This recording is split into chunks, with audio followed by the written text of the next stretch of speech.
ক্ষয়ক্ষতি যেমন ফুটে ওঠে, ঠিক তেমনি ভাবে যুক্তরাষ্ট্র ইরানের হামলা পাল্টা হামলা থামায় এখন যুদ্ধের ক্ষয়ক্ষতিগুলো বের হয়ে আসছে। রাস্তা ভেঙে গেলে যেমন খানাখন্দগুলো দেখা যায়, ঠিক তেমনি ভাবে বিভিন্ন প্রতিবেদন থেকে যুক্তরাষ্ট্রের সামরিক ক্ষয়ক্ষতির বিষয়গুলো সামনে চলে আসছে। সর্বশেষ যে হিসাব দিয়েছে ওয়াশিংটন পোস্ট, তাতে যুক্তরাষ্ট্রের MQ-9 ড্রোনের ক্ষয়ক্ষতির বিষয়টি স্পষ্ট হয়ে উঠেছে। আপনারা তো এর মধ্যে জানেন যে যুক্তরাষ্ট্রের দূরপাল্লার নিপুণ নিখুঁত যে ক্ষেপণাস্ত্র, আকাশ প্রতিরক্ষা ব্যবস্থার গোলা, এইসব বিষয়গুলো নিঃশেষ হয়ে আসছে বলে প্রতিবেদনগুলো প্রকাশ হয়েছে এবং বিশ্বব্যাপী এ নিয়ে নানা রকম বিশ্লেষণ হচ্ছে। এখন সে বিশ্লেষণের মধ্যে নতুন মাত্রা যোগ করেছে রিপার MQ-9 ড্রোনের ক্ষয়ক্ষতির হিসাব। ওয়াশিংটন পোস্ট বলছে যে যে পরিমাণ ড্রোন ইরান ভূপাতিত করেছে তার বাজার মূল্য হলো $130 কোটি, এবং এই হিসাব করলে যুক্তরাষ্ট্রের মোট মজুদের 25% ড্রোন এই MQ-9 ড্রোন ধ্বংস করে দিয়েছে ইরান, যা তাদের মোট মজুদের 1/4, 1/4 ভাগ। এই যে MQ-9 এই ড্রোনগুলো, এগুলো খুবই সফিস্টিকেটেড। এগুলো ক্ষেপণাস্ত্র বহন করতে পারে, বিস্ফোরক বহন করতে পারে, নজরদারি করতে পারে, গোয়েন্দা তথ্য সংগ্রহ করতে পারে। এগুলো নানান কাজে লাগে। একটু নিচু দিয়ে ওড়ে, ধীরভাবে ওড়ে, এবং ইরান কিংবা ইরানের যে অক্ষশক্তি আছে তাদের বিরুদ্ধে যুক্তরাষ্ট্রের মতে এই ড্রোন অত্যন্ত কার্যকর প্রমাণিত হয়েছে। এখন এই ড্রোনেরই 25% ধ্বংস হয়ে গেছে, নিঃশেষ হয়ে গেছে, এটি ওয়াশিংটন পোস্ট বলছে। 1 মাস আগে ব্লুমবার্গ একটা প্রতিবেদন প্রকাশ করেছিল, যে প্রতিবেদনে তারা বলেছিল যে MQ-9 ড্রোন 20% ফুরিয়ে গেছে, কিন্তু এখন দেখা গেল যে না, তার চেয়ে আরেকটু বেশি ধ্বংস হয়েছে। এই ড্রোনটি হরমুজ প্রণালীর আশেপাশে ব্যাপকভাবে উঠতে দেখা যায়, এবং হরমুজ প্রণালীর আশেপাশে ইরান যুক্তরাষ্ট্রের ব্যাপক বিস্ফোরণের শব্দ শোনা যায়, হামলা পাল্টা হামলার খবর আসে, ইত্যাদি বিষয়গুলো রয়েছে। সুতরাং দেখা যাচ্ছে যে থার্ড আকাশ প্রতিরক্ষা ব্যবস্থা, প্যাট্রিয়ট আকাশ প্রতিরক্ষা ব্যবস্থার গোলা, এগুলো তো হাজারের উপরে সংখ্যায় যুক্তরাষ্ট্র ব্যবহার করেছে ইরানে। টমাহক ক্রুজ ক্ষেপণাস্ত্র 800-র বেশি ছড়েছে যুক্তরাষ্ট্র ইরানে। ইরানে যুক্তরাষ্ট্র 15,000-এরও বেশি লক্ষ্যবস্তুতে আঘাত এনেছে। সুতরাং কি পরিমাণ গোলাবারুদ এগুলো খরচ হয়েছে যুক্তরাষ্ট্রের, আপনারা এবার একটু ভেবে দেখতে পারেন। এখন সাধারণত যুক্তরাষ্ট্র যেটি করে সেটি হলো বিমানে করে যায়, মিসাইল ছড়ে দিয়ে চলে আসে, কিন্তু ইরান আকাশ প্রতিরক্ষার জন্য চীনের তৈরি করা কাঁধ থেকে আকাশে মিসাইল ছড়ে দেওয়ার একটা আকাশ প্রতিরক্ষা ব্যবহার করেছে, যেখানে রাডার নেই, প্রত্যন্ত অঞ্চলে কাঁধে করে নিয়ে গেলেই এটিকে কার্যকর করা যায়, এরকম আকাশ প্রতিরক্ষা যখন ব্যবহার করেছে, তখন আর ইরানের আকাশ ঠিকঠাক মতো নিজেদের দখলে নিতে পারেনি যুক্তরাষ্ট্র এবং ইসরায়েল। ফলে দূর থেকে দূর থেকে মিসাইল ছড়ে লক্ষ্যবস্তুতে নিপুণভাবে আঘাত হানতে পারে এমন সফিস্টিকেটেড অস্ত্রগুলো যুক্তরাষ্ট্র ব্যবহার করেছে, এবং সেগুলো নিঃশেষ করে ফেলেছে বলে এখন গণমাধ্যমের খবরে বলা হচ্ছে।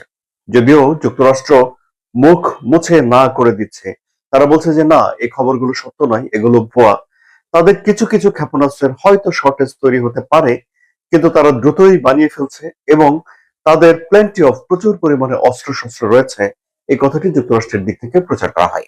এই যে MQ-9 ড্রোন, এর এক পিস তৈরি করতে 3 কোটি থেকে 5 কোটি ডলার লাগে। এটাকে যদি আপনি বাংলাদেশের টাকায় কনভার্ট করতে চান, তাহলে 3 কোটিকে আবারও 120 দিয়ে গুণ করে নিতে পারেন, তাহলে বুঝতে পারবেন যে এর দাম কত। যে ড্রোনের রাডার সিস্টেম একটু উন্নত বা যুদ্ধাস্ত্র হিসেবে একটু ডেভেলপ, সেটি বানাতেই 5 কোটি ডলার লাগে, টাকা না, ডলার। সুতরাং এই বিপুল পরিমাণে এই দামি অস্ত্রশস্ত্রগুলো যুক্তরাষ্ট্র আবার কবে নাগাদ তৈরি করে ফেলতে পারবে, সেটা একটা বড় প্রশ্ন হয়ে দেখা দিয়েছে। এবং এইসব বিষয়গুলো নিয়ে যুক্তরাষ্ট্রের ভিতরে ব্যাপক কথাবার্তা হচ্ছে, তাদের পার্লামেন্টে কথাবার্তা হচ্ছে, এমনকি তাদের যুদ্ধমন্ত্রী বা প্রতিরক্ষা মন্ত্রীর সঙ্গে ডোনাল্ড ট্রাম্পের আহ উত্তপ্ত বাক্য বিনিময় হয়েছে বলে বিভিন্ন গণমাধ্যমের খবরে বলা হয়েছে। তাদের প্রতিরক্ষা মন্ত্রী পিট হেগসেথ তার ডেপুটির উপরে দায় চাপিয়ে দিয়েছেন, এরকম খবরও এসেছে। কিন্তু এখন শুধুমাত্র ড্রোনের যে হিসাব দিয়েছে তাতে বোঝাই যাচ্ছে যে যুক্তরাষ্ট্র বেশ ভালোই ক্ষতির সম্মুখীন হয়েছে এবং ইরান যুক্তরাষ্ট্রেরও ভালোই ক্ষতি করতে পেরেছে। আলোচনা কেমন লাগলো? যদি ভালো লাগে তাহলে সাবস্ক্রাইব করে চ্যানেলের সঙ্গে থাকুন, লাইক, কমেন্ট, শেয়ার দিন। জিও পলিটিক্সের জটিল বিষয়গুলো সহজে বোঝার জন্য সাবস্ক্রাইব করে চ্যানেলের সঙ্গে থাকুন। ধন্যবাদ সবাইকে। আজ একটাই ভিডিওতে দুটো খবর, আর এই দুটো খবরই এক জায়গায় গিয়ে মিলছে। সিএনএন এর একটি বিশ্লেষণ বলছে ডোনাল্ড ট্রাম্পের বিদায়ের সময় এসে গেছে, আর দ্বিতীয় খবরটাও ঠিক একই ইঙ্গিত দিচ্ছে, তবে অন্য পথ ধরে, আমেরিকার জনমত সমীক্ষার সংখ্যা ধরে। তাই প্রশ্নটা এখানেই, একজন প্রেসিডেন্ট যিনি নিজেকে বিশ্বের সবচেয়ে শক্তিশালী মানুষ বলে দেখান, তার একটি ঘটনা থেকে হঠাৎ বিদায়ের কথা উঠছে কেন? দর্শক বন্ধুরা, ঘটনাটা কি সেটা আগে বলি। ডোনাল্ড ট্রাম্প তুরস্কে গিয়েছিলেন ন্যাটোর সম্মেলনে। ফেরার সময় আচমকা তার নিরাপত্তা নিয়ে আশঙ্কা তৈরি হয় যে বিমানে তিনি ফিরছেন সেটাতে ক্ষেপণাস্ত্র হামলা হতে পারে, এমন আশঙ্কা। আর ভয়টা ছিল ইরানকে নিয়ে। তারপর যা হয়েছে সেটাই আসল খবর। বিমানে যাত্রীদের জন্য যে খাবার তোলা হয়, সেই খাবার যে বড় কন্টেনারে করে আনা হয়, ট্রাম্প সেই পাত্রের ভিতরে লুকিয়ে বসেন। সেই কন্টেনার তারপর গাড়িতে করে নিয়ে যাওয়া হয় অন্য একটা বিমানের কাছে। সেই বিমানে উঠে তিনি সরে পড়েন, আর সেই বিমানটিও নিজের র্যাডার সংক্রান্ত ব্যবস্থা বন্ধ রেখেছিল, যাতে তার গতিপথ কেউ অনুসরণ করতে না পারে, ট্র্যাক করতে না পারে। এরপর শেষ পর্যন্ত ব্রিটেনে পৌঁছে ট্রাম্প স্বস্তির নিঃশ্বাস ফেলেন। এবার আসল জায়গায় আসি। এই একটা ঘটনাকে সিএনএন কেন ট্রাম্পের রাজনৈতিক পতনের সঙ্গে জুড়ে দিচ্ছে? এখানে বিদায় মানে কিন্তু পদত্যাগ নয়, বিদায় মানে ক্ষমতা হাতছাড়া হয়ে যাওয়া। প্রেসিডেন্ট পদে থেকেও যদি হাতে জোর না থাকে, তাহলে সেটাই কার্যত বিদায়। সিএনএন এর যুক্তিটা খুব সোজা। তারা বলছে, আপনি যে যুদ্ধ জিতে গেছেন বলে বারবার ঘোষণা করছেন, সেই যুদ্ধ তাহলে শেষ হচ্ছে না কেন? যদি সত্যি জিতে থাকতেন, তাহলে আপনার প্রাণের ঝুঁকি নিয়ে এভাবে লুকিয়ে পালাতে হবে কেন? তাদের বক্তব্য, এটা আসলে কোনো জয় নয়, এটা একটা অন্তহীন যুদ্ধ যেটা চলতেই আছে, কারণ ট্রাম্প কোনোভাবেই পিছু হাঁটতে রাজি নন। অথচ পরিস্থিতি দেখে বোঝা যাচ্ছে জয়ও তার হাতে নেই। প্রশাসনের তরফ থেকে যে ছবিটা বারবার তুলে ধরা হচ্ছিল, আমরা বিশ্বজয়ী, আমাদের ভয়ে গোটা দুনিয়া কাঁপে, আমেরিকা ফার্স্ট, আমেরিকাকে আমরা সবচেয়ে নিরাপদ করে দিয়েছি, সিএনএন বলছে সেই ছবিটা একটা ঘটনায় ভেঙে পড়েছে। এবার একটু পিছনে ফিরে দেখুন, তুলনাটা তখন আরো পরিষ্কার হবে। এই একই ডোনাল্ড ট্রাম্প, যার কাছে বাংকারে আশ্রয় নেওয়াটাও অপমানজনক মনে হতো, আগেরবার যখন তাকে হত্যার চেষ্টা হয়েছিল, তখন তিনি বারবার বলেছিলেন বাইরে বেরিয়ে এসে, ফাইট ফাইট, লড়ো। আর আজ সেই মানুষটাই খাবারের বাক্সে ঢুকে বসে আছেন। সিএনএন এর ভাষায় তার স্ট্রংম্যান ভাবমূর্তিটা আর নেই। যে কঠোর নির্ভীক নেতার ছবি এতদিন তৈরি করা হয়েছিল, সেই ছবিটা একদিনেই উল্টে গেছে। এখানেই কিন্তু বিষয়টা শেষ হচ্ছে না। সিএনএন আরও একটা কথা তুলেছে, ট্রাম্প ফিরছিলেন কোথা থেকে? ন্যাটোর সম্মেলন থেকে। এবার ভালো করে শুনুন, ন্যাটো মানে হলো সেই দেশগুলোর জোট যারা মূলত আমেরিকার সামরিক ছাতার ভরসায় থাকে। তাদের ভাবনা, বিপদ এলে আমেরিকা এসেই টোটালটা বাঁচিয়ে দেবে। এখন সেই দেশগুলোর সামনেই দেখা গেল যে যিনি রক্ষা করবেন বলে দাবি করছেন, তিনি নিজের নিরাপত্তাটুকুও নিশ্চিত করতে পারছেন না। এই একই প্রশ্ন উপসাগরীয় দেশগুলোর মনেও উঠবে।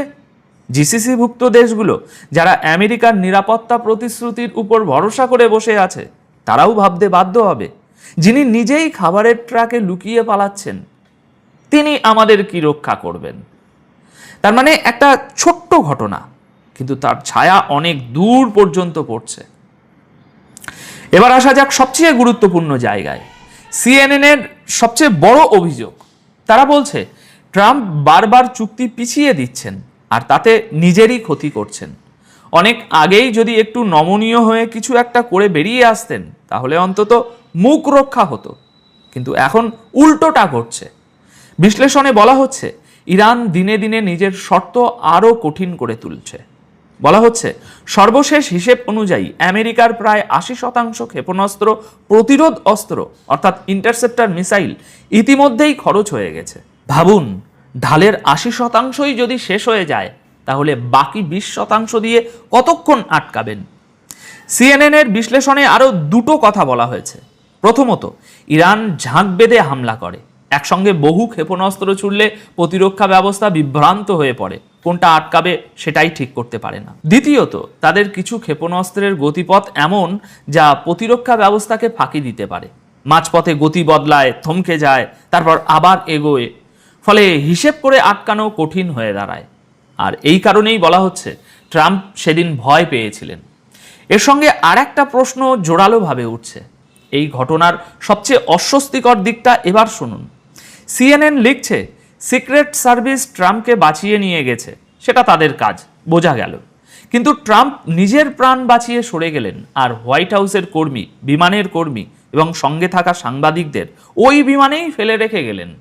অর্থাৎ সত্যিই যদি হামলা হতো, ট্রাম্প বেঁচে যেতেন, বাকিরা মারা যেতেন। এখানে একটা যুক্তিও তারা দিচ্ছে, যেটা মাথায় রাখা দরকার। যদি সত্যিই কেউ হামলার পরিকল্পনা করে থাকে, তাহলে তার কাছে পাকা খবর থাকতেই হবে যে ট্রাম্প ওই বিমানে নেই। কারণ কোনো গোয়েন্দা সংস্থা এমনি এমনি একজন প্রেসিডেন্টকে এভাবে এদিক ওদিক সরিয়ে নিয়ে যায় না।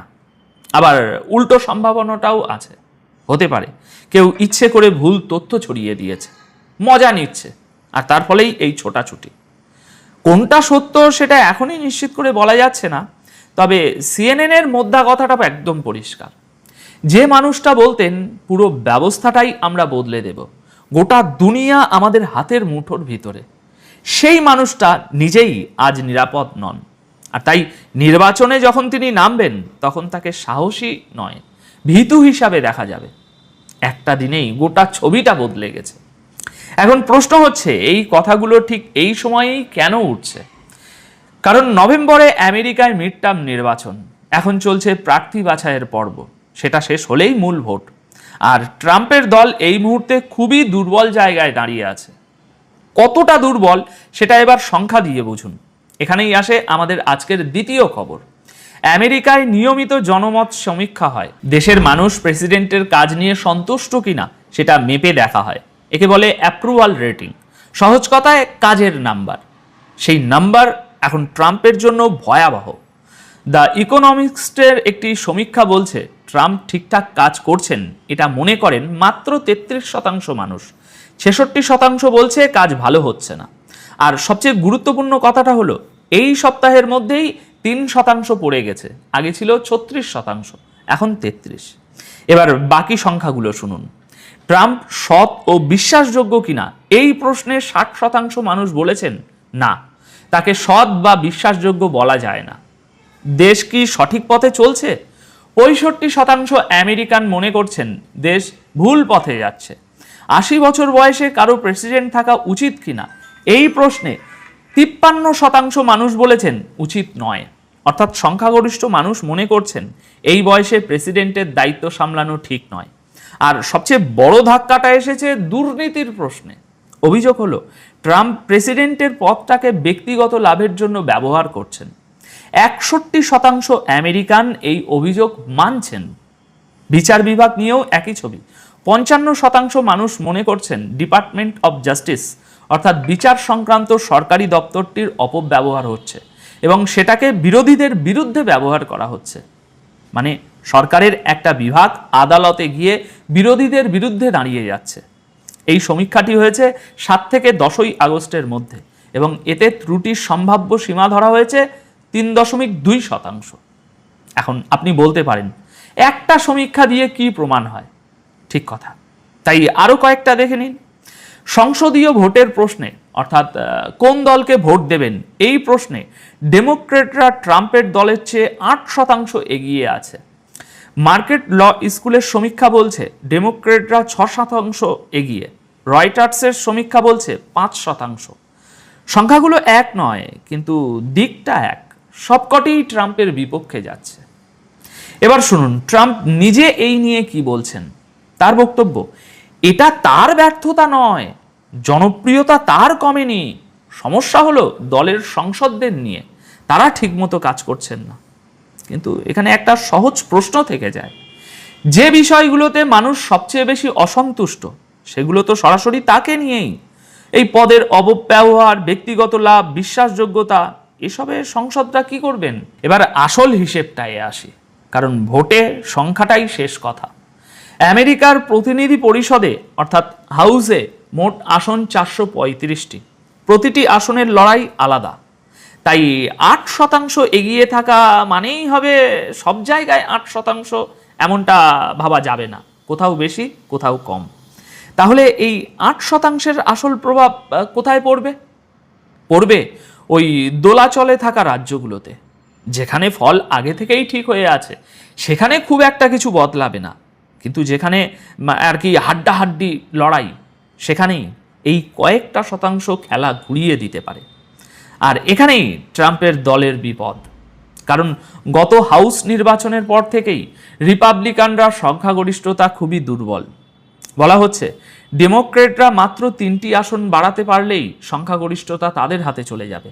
মাত্র 3টি আসন। আর মূল্যায়নে বলা হচ্ছে এমন প্রায় 20টি আসন রয়েছে যেখানে গতবার জয় পরাজয়ের ব্যবধান ছিল মাত্র 2 থেকে 5% এরকম পয়েন্টে। এখন যদি বিরোধীদের ভোট 8% বাড়ে, তাহলে ওই 20টি আসনই সরাসরি ঝুঁকিতে পড়ে যায়। সব মিলিয়ে হিসেব বলছে আগামী নির্বাচনে ট্রাম্পের দল 8 থেকে 10টি আসন হারাতে পারে। আর সংখ্যাগরিষ্ঠতা হাতছাড়া হলে কি হয়? তখন প্রেসিডেন্ট পদ থেকেও তিনি নিজের ইচ্ছে মতো কিছু করতে পারবেন না। আর সেটাই তো ক্ষমতার আসল বিদায়। অবশ্য এখনই চূড়ান্ত রায় দেওয়া যায় না, নির্বাচনের আগে অনেক কিছুই বদলাতে পারে। এবার সবচেয়ে বড় প্রশ্নে আসি, যেটা এই গোটা আলোচনার আসল জায়গা। ট্রাম্প যখন ক্ষমতায় আসছিলেন তখন অনেকেই আশাবাদী ছিলেন, কারণ তিনি বলেছিলেন যে আমেরিকা ফার্স্ট, আমরা নিজেদের দেশ নিয়ে ভাববো, অন্য দেশের ব্যাপারে নাক গলাবো না, বিদেশে সেনা রাখবো না। কিন্তু বাস্তবে আজ এসে দেখা যাচ্ছে যে সেই সব কথার উল্টোটাই হচ্ছে। তাই এখন প্রশ্নটা উঠছে, ওই প্রতিশ্রুতিগুলো কি আসলে নাটক ছিল? তুরস্ক থেকে খাবারের বাক্সে লুকিয়ে ফেরার ঘটনাটাই প্রমাণ করে দিয়েছে যে ট্রাম্পের ওই কঠোর নেতার ভাবমূর্তিটা ফাঁপা ছিল, এবং তাতে ন্যাটো থেকে উপসাগরীয় দেশ পর্যন্ত আমেরিকার নিরাপত্তা প্রতিশ্রুতি নিয়েই প্রশ্ন উঠে গেছে। অন্যদিকে সমীক্ষার সংখ্যাগুলো বলছে দেশের ভিতরেও তার জমি সরে যাচ্ছে, কাজের অনুমোদন নামছে, বিশ্বাসযোগ্যতা নিয়ে সন্দেহ বাড়ছে, আর মিডটার্ম নির্বাচনে সংখ্যাগরিষ্ঠতা হারানোর আশঙ্কা তৈরি হয়েছে। দুটো খবর আলাদা, কিন্তু ইঙ্গিত একটাই। এখন আমার প্রশ্নটা আমার কাছে, দেখুন, একজন নেতার ভাবমূর্তি ভেঙে পড়া আর তার ক্ষমতা হারানো, এই দুটো কি সত্যি এক জিনিস? নাকি ভাবমূর্তি ভেঙে যাওয়ার পরেও ডোনাল্ড ট্রাম্প নভেম্বরের নির্বাচনে ঘুরে আবার দাঁড়াতে পারেন? আপনাদের মতামত কমেন্ট বক্সে অবশ্যই জানাবেন, আর ভিডিওটি ভালো লাগলে বন্ধুদের সঙ্গে শেয়ার করে নিন। ধন্যবাদ।